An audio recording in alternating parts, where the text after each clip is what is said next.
Kartikay, tell us more about what's happening here. All right. So in that first week of June, University of California, San Francisco, which is a heralded medical school and teaching hospital, they were researching hydroxychloroquine merits. They were exploring contact tracing tools. They were looking into various demographics and how they've been impacted by the disease. And as they were doing this research, in that first week of June, a gang of Russian or Eastern European cyber attackers locked up 7 servers in the Department of Epidemiology and Biostatistics. And what followed was a week-long negotiation between the group who managed what was basically like a customer service portal and the university's third-party negotiator, who were working to find a solution to unlock the servers, which included this very critical data. It was a very fascinating exchange, largely because you had these two dueling ideological parties. You had this very sophisticated university armed with lawyers and consultants and cybersecurity experts, sort of beholden to these hackers. They were the ones with the power. And so what transpired was this back and forth over who really was in control and how to get out of the situation with both parties happy. So what exactly did they actually steal? Yeah, so it's unclear because we didn't actually get to click through the files, but the file names included references to COVID research and the CDC. They also had files relating to faculty and professors in the Department of Epidemiology and Biostatistics and students in the medical program, potential applicants. It was data that was important enough to UCSF for them to engage in negotiations with these criminals. So what was most interesting was that, in a typical kidnapping where we're talking about actual people in a hostage crisis, you rarely think that the criminals have leverage and that they're actually going to get away with it. But in the realm of a cyber attack, it's the complete opposite, right? These hackers are behind VPN protections, far away from federal investigators in the U.S. and are more than likely going to get away with whatever it is that they're doing. And so the victims here really had to play ball and legitimize this business model of theirs and say, look, we know you are credible attackers. We've read about you on the internet. You're really smart. We want to work with you. We know you mean us no harm. They treated them like they were business partners.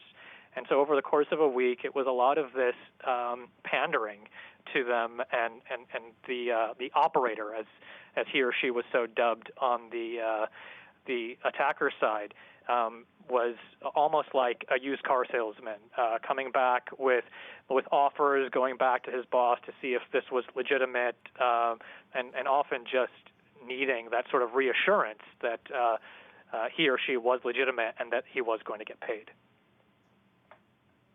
Now, talk to us about the broader threat landscape here, because the DOJ has charged Chinese hackers with trying to hack similar kinds of information. There are other countries behind hack attacks on COVID-19 research as well.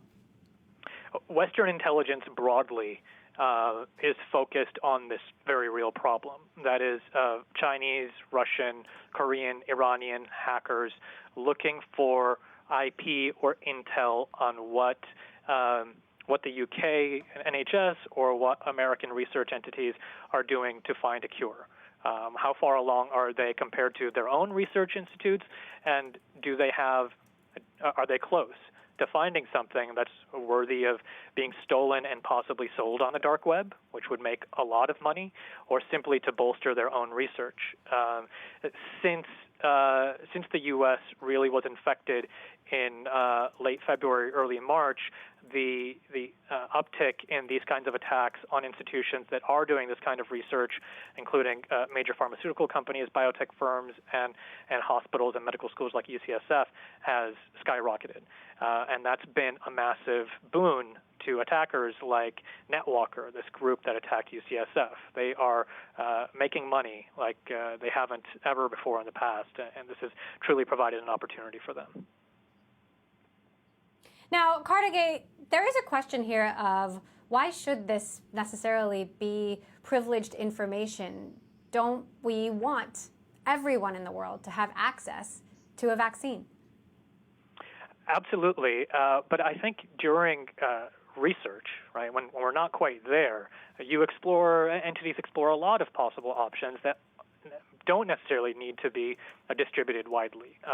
UCSF was exploring the merits of hydroxychloroquine, which there's competing research that says that is actually dangerous or not healthy to consume if you're suffering from the coronavirus. So, I think most UCSF particularly do issue statements and releases about the progress that they're making on their vaccine, but hacking into their data set to understand how far along they are, who's working on it, and exposing personal data is a realm that probably stretches well beyond transparency and public knowledge. Kartikay, we are standing by now actually for the president to take the podium at the White House in one of his daily news briefings. It was supposed to start at the top of the hour. Now we hear almost at the top of the next hour, but we did just get the 2-minute warning. So the president could potentially be out any minute. Sometimes it's much longer than 2 minutes. But obviously this is something that the president has taken a hard line on. Talk to us about the political implications here of vaccine development, given that, on one hand, you have so many scientists from all different countries around the world collaborating more than they ever have before to get a vaccine quickly, and you also have countries working against each other. Absolutely. So this is part of a broader geopolitical battle between the U.S. and especially China, right? We've seen this indictment in the last couple weeks where individuals from China were named and have been charged with the theft of proprietary data.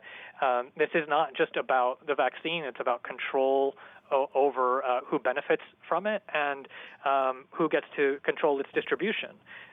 This is very much part of an intelligence war and the trade war, and so UCSF may have simply been a case of opportunity where a hacker got in and happened to be able to make money off of COVID research. Okay, but, Kartikay, the president has come out. We're going to listen in. Thanks so much. Before I provide an update on our continued progress against the